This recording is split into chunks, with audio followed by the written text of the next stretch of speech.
अधिकारियों को मैं कहता था कि आपकी ज़िंदगी का सबसे लंबा सफ़र टेबल के उस तरफ से इस तरफ आना आपकी ज़िंदगी का सबसे लंबा सफ़र है। चुने हुए सरकार के आप नौकर हैं, ऐसे आपको कई बार कहा जाएगा। लेकिन आप चुने हुए सरकार के नौकर बाद में हैं, पहले संविधान के नौकर हैं और और उसके साथ-साथ जो आपके इलाके में सबसे जो गरीब, सबसे शोषित व्यक्ति, जैसे गांधी जी कहते थे कि उसको याद करिए, जो सबसे ज़्यादा पीड़ित है। जो कतार अ, के आखिरी। जी। आखिरी व्यक्ति को बाबरी मस्जिद के का मूवमेंट शुरू हुआ, जो सांप्रदायिक व्यवस्था हुई, अ, और और मुद्दे भी थे जो लैंड रिफॉर्म्स के या नरोदा आंदोलन के, ऐसे बहुत सारे मोड़ आए जहाँ पे सरकार ने जो कहा था उसके बिल्कुल विपरीत मुझे लगा कि सही है और मैंने किया। ये जो बुलडोजर का इस्तेमाल, मतलब इस देश में मतलब शुरू से बुलडोजर का इस्तेमाल गरीब के खिलाफ होता।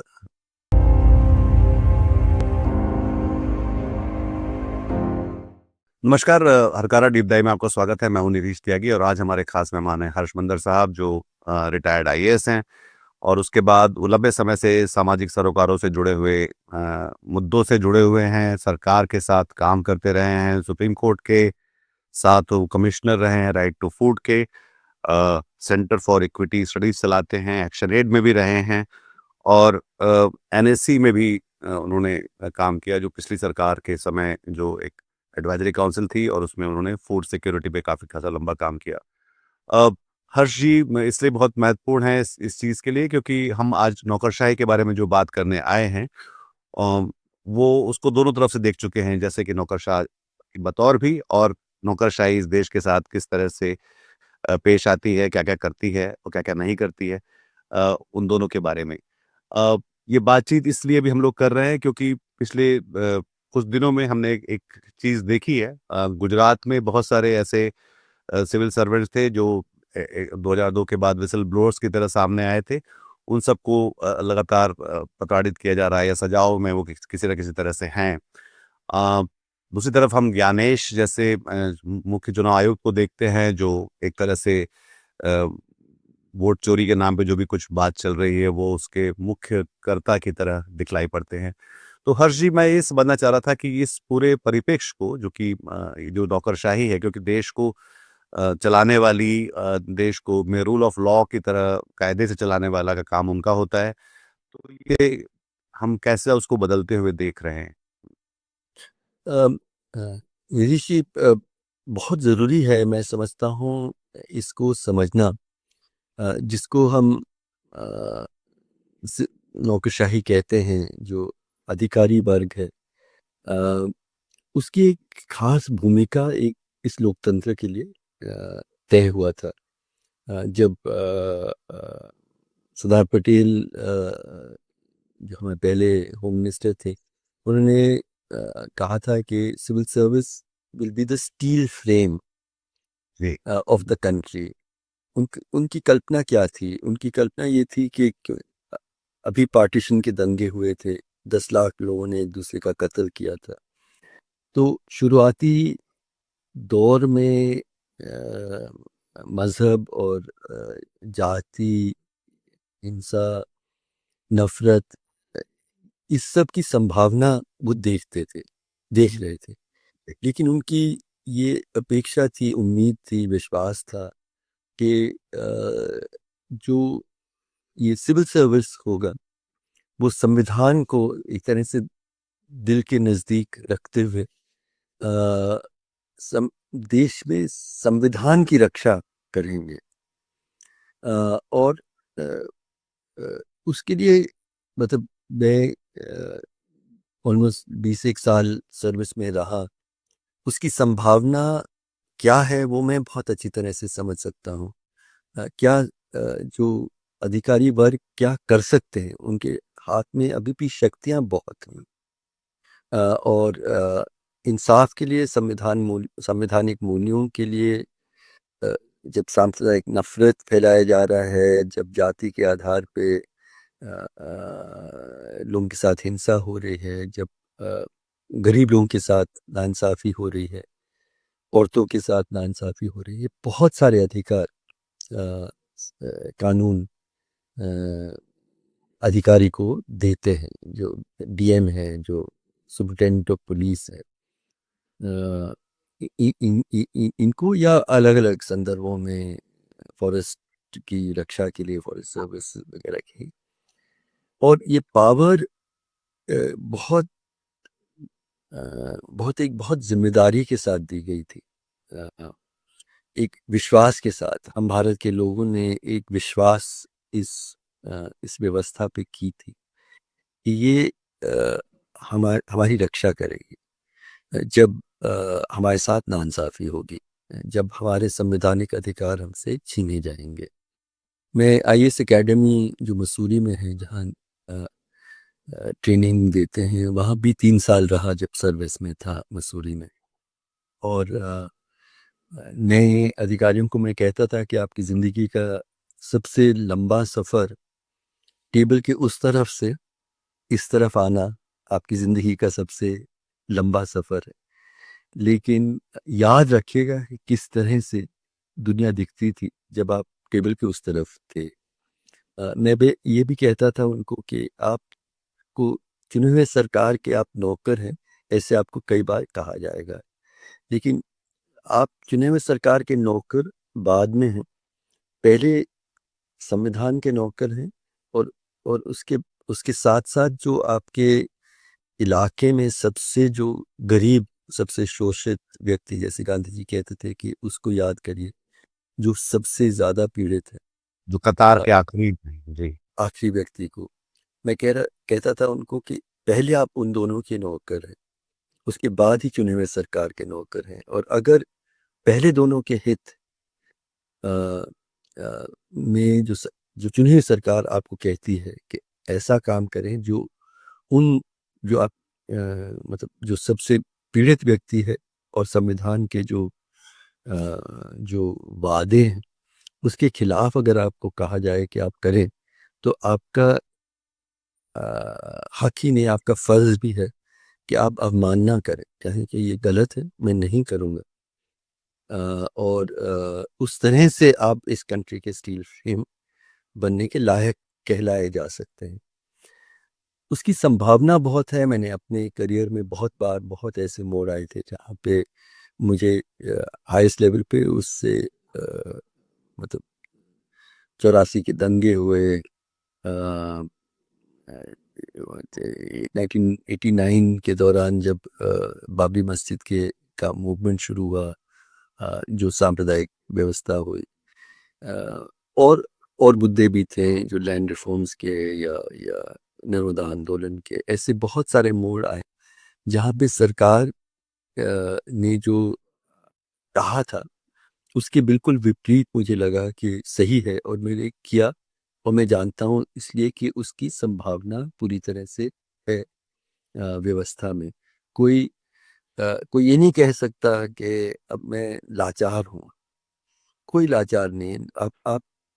आप चयन करते हैं, आपका फैसला है। जी। और मुझे पीड़ा होती है जब मैं अब देखता हूँ कि जो लोकतंत्र की और संविधान की रक्षा के लिए जो अलग-अलग व्यवस्थाएं थी, उसमें हम अ, देखते हैं पार्लियामेंट को किस तरह से कमज़ोर कर दिया गया है। हम देख रहे हैं कि जुडिशरी कई बार वो फैसले नहीं करती है जो एक संवैधानिक पीठ को हमारे हिसाब से करनी चाहिए। मीडिया को तो हम देख ही रहे, जी। लेकिन एक और जो इंस्टीट्यूशन है जिसने अ, ये जिम्मेदारी में उनकी बहुत कमी रही है, वो है जो सिविल सर्विस है, जो ब्यूरोक्रेसी है, जिसको नौकरशाही हम कहते हैं। इनकी मुझे लगता है कि इनका जो एक तरह से बिल्कुल धराशाही ही हो गई है। इनके अंदर जो नैतिक जिम्मेदारी थी, और जो कानूनी जिम्मेदारी थी, अ, मैं कई बार सोचता हूँ कि एक सिविल सर्वेंट में आप क्या अपेक्षा करते हैं, उसमें क्या गुण होने चाहिए।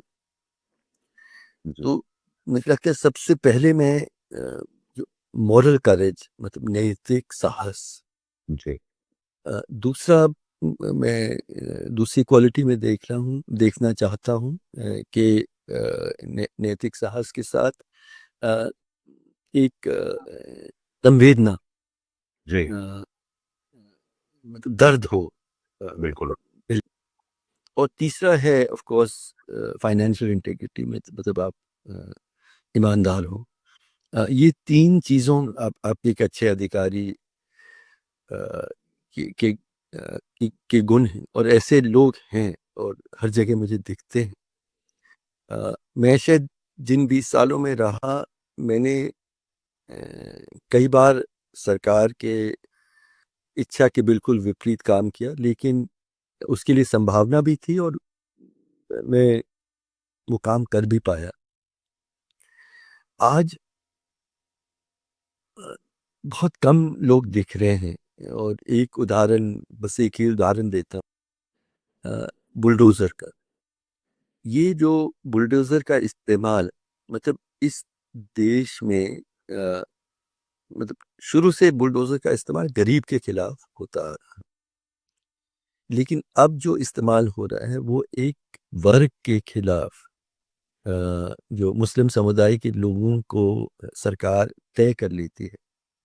और मतलब कोई हिंसा पहले छेड़ना, और आप फिर 2 दिन में बुलडोजर लेके उसका घर तोड़ देते हैं। अ, देश में ऐसा कोई कानून नहीं है जिस जो पहले सरकार को ये अधिकार देती है, किसी ने अपराध किया तो उसका आप घर तोड़ देंगे। और दूसरा, ये तय करना कि किसी ने अपराध किया है, उसकी एक पूरी प्रक्रिया है। एक एफआईआर दर्ज होना चाहिए, फिर एक पुलिस का इन्वेस्टिगेशन होगा, फिर चार्जशीट होगी, फिर ट्रायल कोर्ट तय करेगा, फिर हाई कोर्ट में आप अपील कर सकते हैं, फिर सुप्रीम कोर्ट में जा सकते हैं, फिर जाके तय होगा कि आप अपराधी हैं कि नहीं हैं, और आपको सजा के लायक हैं। आपने दोनों चीजों को एक तरह से कचरे के ढेर में सरकारों ने फेंक दिया है और तय किया है। मैं देश भर में ढूंढ रहा हूँ ऐसे जिले में जहाँ कलेक्टर कहता है मैं नहीं चलने दूंगा इन उस बुलडोजर को, और नहीं ढूंढ पा रहा हूँ। और उससे मुझे बहुत दर्द होते हैं, क्योंकि ये ये हक भी आपका है और आपका अधिकार, ये जिम्मेदारी है कि आप ऐसे जो संविधान के बिल्कुल विपरीत, प्राकृतिक न्याय के बिल्कुल विपरीत अ, जो अ, जो कदम आपको करने के लिए, जो कार्रवाई करने के लिए जब अगर आपको आदेश मिलते हैं, हम नहीं करना चाहिए, जी, वो हम नहीं देख पा रहे हैं। और वो आप जिले के स्तर पे देख रहे हैं, और आपने इलेक्शन कमीशन की बात की। अब इलेक्शन मतलब एक लोकतंत्र, हम हमारा इतना गर्व था, मतलब हम पूरे दक्षिण एशिया में ही देखें, हर जगह में लोगों को जब इलेक्शन सिस्टम पे यकीन नहीं हो तो फिर वो हिंसा पे उतर आते हैं। और हमने अभी नेपाल में देखा कि नेपाल में जब नौजवान खड़े हुए तो क्या जलाया उन्होंने, संसद को जलाया और सुप्रीम कोर्ट को जलाया, और फिर सभी जो वरिष्ठ पार्टी के सभी पार्टियों के जो नेताओं थे उनके घरों को उन्होंने जाके जलाया।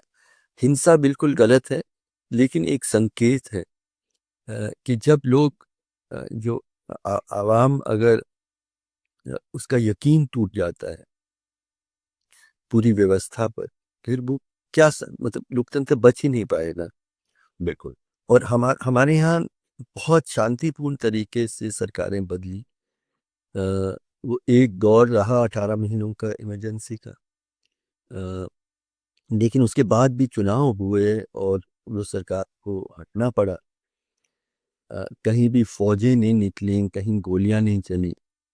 अ, उसको आप कमजोर अगर कर रहे हैं, बहुत बड़ा मतलब अ, और ये इट्स नॉट इनफ कि सरकार निष्पक्ष हो या इलेक्शन कमीशन निष्पक्ष हो।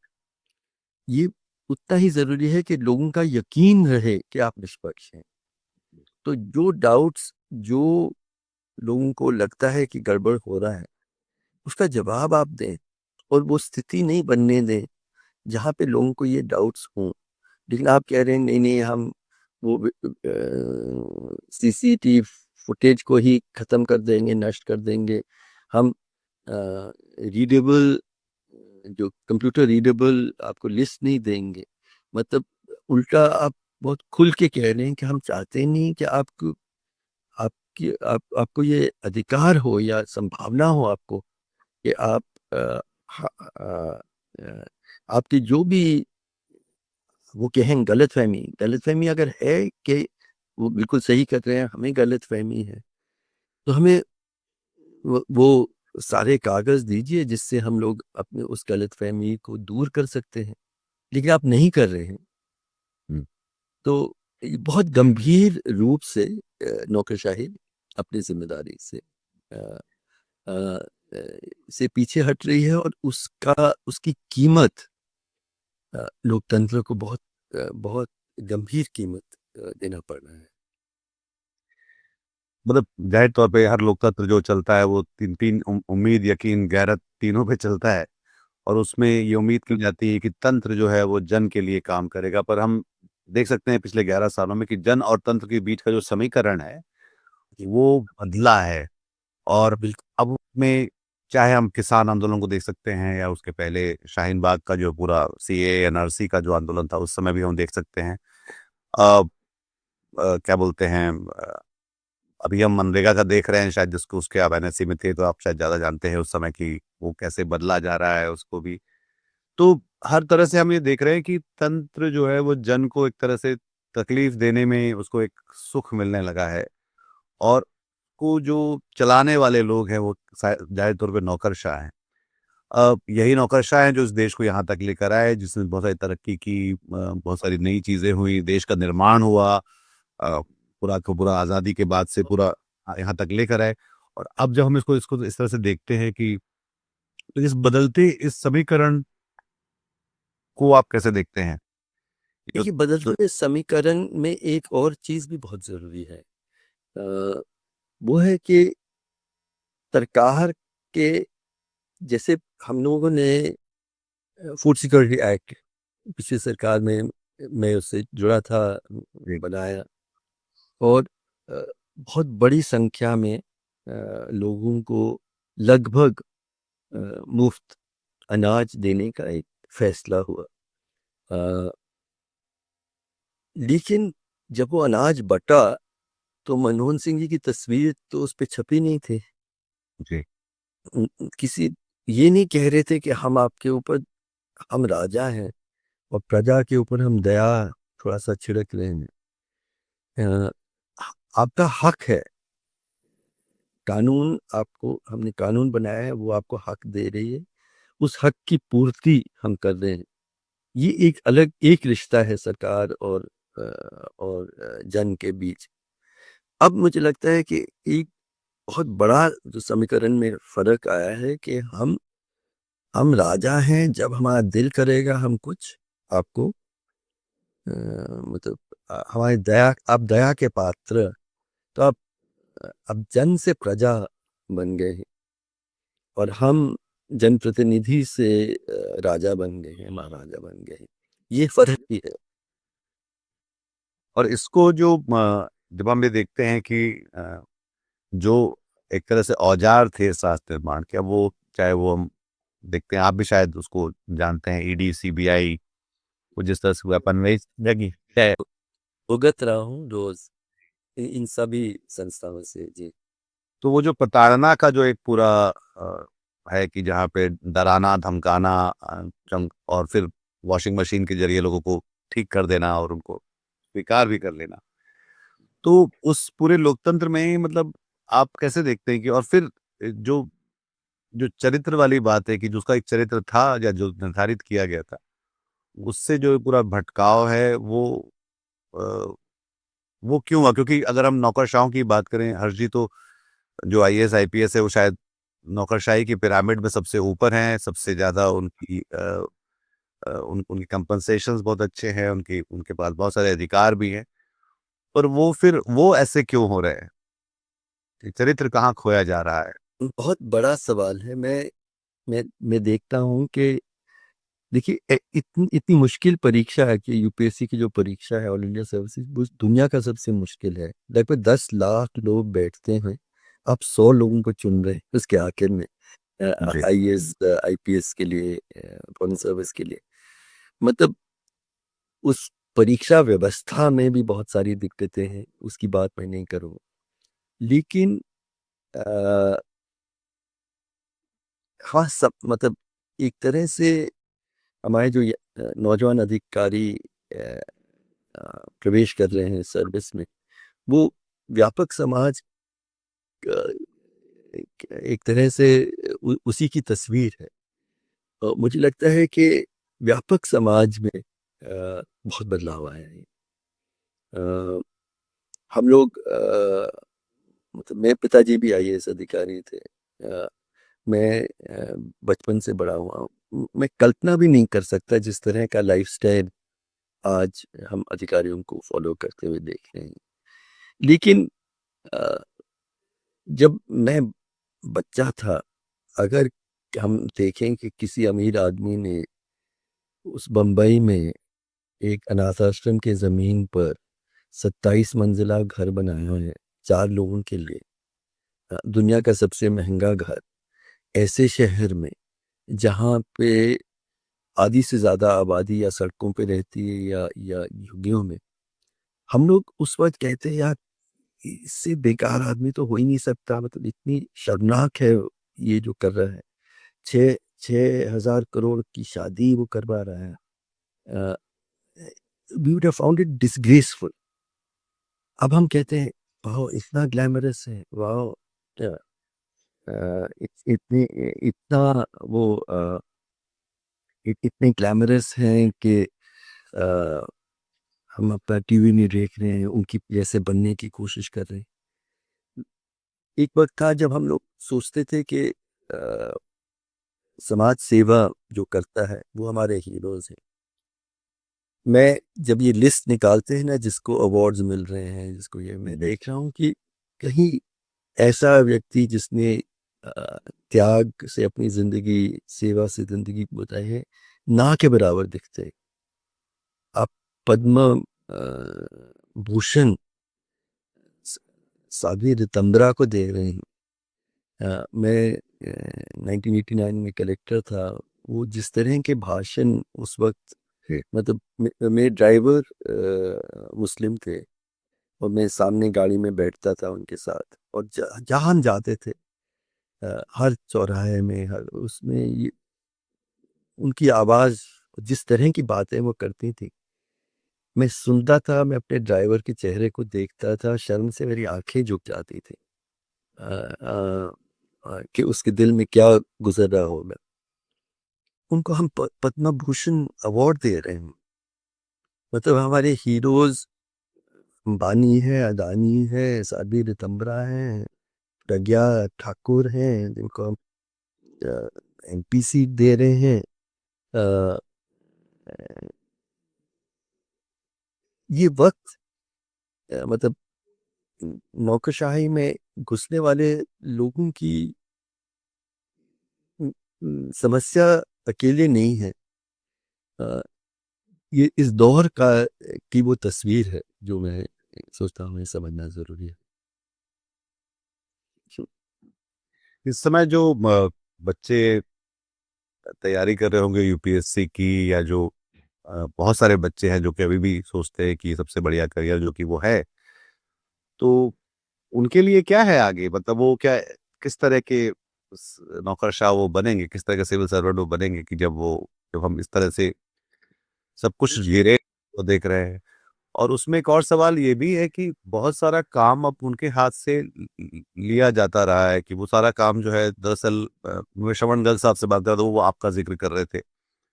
तो वो ये कह रहे थे कि कैसे मतलब कितने सारे अधिकारियों की कमी है एक तरफ दिल्ली में खास तौर पे, और उनका काम कोई और कर रहा है जो जो कि एक सिविल नौकरशाह को करना चाहिए था। तो इस मैं पूरी प्रक्रिया में जो कि मैं खुद एक जर्नलिस्ट रहा, फिर अब मुझे लगता है कि जर्नलिज्म मीडिया इंडस्ट्री से खत्म हो गया, तो जर्नलिज्म ही रेलिवेंट हो जाता है जैसे, तो वैसे ही पब्लिक इसी फितूर से नौकरशाही अपने आप में क्या रेलिवेंट हो रही है? नहीं, मैं सहमत नहीं हूँ। और इनफैक्ट मुझे अब निकलना भी होगा। आई एम सॉरी, मुझे करीब भी आना था, तो इसको लास्ट क्वेश्चन कर लें तो ये मैं मैं मानता हूँ। थोड़ा सा लंबा जवाब दूंगा इसका और वहीं पे खत्म भी कर सकते हैं। जी। एक कि मुझे लगता है कि नौजवानों में प्रॉब्लम नहीं है, हमारी पीढ़ी के लोगों की दिक्कत है। हम लोग जब उनकी उम्र में थे तो हमारी बहुत हमें हम आदर्शों के बीच में हमें बड़ा किया गया है। हमें ये विश्वास था कि हम ऐसा दुनिया बनाएंगे जहाँ पे सब बराबरी होगी, मोहब्बत होगा, इंसाफ होगा। अ, हम लोग को ये विश्वास था कि हम उसको उस नई दुनिया को बनाने में हमारी भूमिका भी रहेगी। सही है कि नहीं, आप बताएं नीतीश। मैं मध्य प्रदेश में था जब आप वहां पर थे, और उस समय एक अलग सी पौध थी जो इस तरह के पक्षधर सक्रिय किस्म के नए आईएएस लोग आए थे, और उसमें कई नाम है, मैं नाम लेने का कोई मतलब नहीं है इस समय, पर मैं जानता हूँ मैं था उस समय। और और ना सिर्फ आईएएस वगैरह में, जनरली मैं कह रहा हूँ कि एक अ, आदर्शों के के माहौल में हम लोग बड़े हुए। अ, हम अपने नौजवानों को आदर्शों के माहौल में बड़ा कर ही नहीं रहे। हम अपने नेताओं को देखें, अपने प्रधानमंत्री को देखें, कहाँ क्या हम उनसे सीखेंगे? वही नफरत, वही झूठ। अ, अ, हम अपने उनके हीरोज, हमारे अंबानी अंदानी को देखें और इन सब को देखें। मुझे लगता है कि हम लोग ने अ, वो सपने छीन लिए हैं नौजवानों से। वो संभावना एक बेहतर समाज का, वो सुबह कभी तो आएगी। अ, वो यकीन हमने उनसे छीन लिया नहीं। कमी हमारी रही है, ये मैं मानता हूँ। उस सब के बावजूद भी बहुत आदर्शवादी नौजवान हैं। मेरा अनुरोध यही है, अगर कोई परीक्षा के लिए बैठे हैं, कि उन आदर्शों को बहुत मजबूत करिएगा। उन आदर्शों को आप चुने जाएं तो और भी ज़्यादा मजबूती से इसको उन आदर्शों को, मतलब चारों तरफ आप देखेंगे उन आदर्शों का कोई भी महत्व नहीं दिखता है। आपको वो महत्व खुद में ढूंढना जरूरी है। अभी भी पावर बहुत है। जी। ऐसा नहीं है। हाँ ठीक है, दिल्ली में शायद कम पावर होगा, लेकिन फिर भी कानून आपको बहुत पावर देता है। उस पावर का इस्तेमाल में एक चीज, पहले पोस्टिंग से मुझे, जब मैं 25 साल का उम्र का, आप अचानक एक बिल्कुल राजा टाइप हो जाते हैं, मतलब आपके पास इतना पावर है। और मैंने बहुत शुरू से ही अपने आप को तय किया था कि मैं एक्चुअली इस पावर का लायक नहीं हूँ। कुछ जिंदगी के संयोग थे जहाँ मेरा जन्म हुआ, कुछ मुझे अवसर मिले, इसलिए मैं यहाँ इस पद पे पहुंचा हूँ। ये पावर मुझे एक ट्रस्ट के तौर पे, एक विश्वास के तौर पे मुझे दिया गया है, ताकि उस पावर का मैं इस्तेमाल उस व्यक्ति के लिए कर पाऊं, उस समूह के लिए कर पाऊं जिसके पास कोई पावर नहीं है। और उसी उसी विश्वास के साथ अगर हम आगे अपने सेवा काल में देखें तो जरूर आइएगा सरकार में, लेकिन लड़ना बहुत पड़ेगा।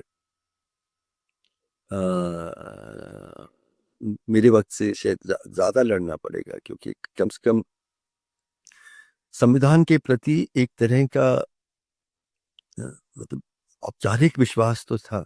अब वो संविधान पे के जो बेसिक मूल्य है, सेक्युलरिज्म, सोशलिज्म, डेमोक्रेसी, उन सब पे सरकार ऐसे काम कर रही है जैसे ये कोई काम नहीं, मतलब उसका कोई महत्व नहीं रहा। इस बीच में उनको और भी ज्यादा हमें जरूरी है कि हम इन मूल्यों पे यकीन करें। लेकिन जरूर अच्छे समाज का रास्ता हमेशा नौजवानों ने ही दिखाया है। एक अच्छे सरकारी व्यवस्था का भी उम्मीद करते हैं कि वही हमें रास्ता। बहुत बहुत शुक्रिया हर्ष जी इस बारे में बात करने के लिए, और मैं आगे भी इस बारे में बात करता रहूँगा आपसे, और शायद इसके जरिए हमारे दर्शकों को समझ में आएगा कि नौकरशाही के जो पूरे बदलाव हैं और उसके जरिए जो पूरा भारत बदल रहा है। जैसे कि उन्होंने कहा कि संविधान, मतलब मेरे ख्याल से हर बार जब बुलडोजर चलता है तो पहले तो बुलडोजर संविधान और उसके मूल्यों पे चलाया जाता है। बिल्कुल। दुनिया में तो उसके बाद वो आता है, और वो इस बात को समझ पाना कि वो बुलडोजर दरअसल चल कहाँ रहे हैं, और उनको हम उससे हम इस देश को, मुल्क को, इसके लोगों को, और ख़ास तौर पे जो कतार के जो आखिरी लोग हैं उनको कैसे बचाएं, ये सोचने की बात है। अगर आपको ये बातचीत अच्छी लगी तो अपने हमख्याल लोगों के साथ इसको साझा करिए, अपना ख्याल रखिए, और हर्ष जी आपको बहुत शुक्रिया, दर्शकों आपको भी नमस्कार। नमस्कार। आज की ताजा खबर, आज की ताजा खबर, आज की ताजा खबर। आओ काका जी इधर, आओ मामा जी इधर, सुनो दुनिया की खबर।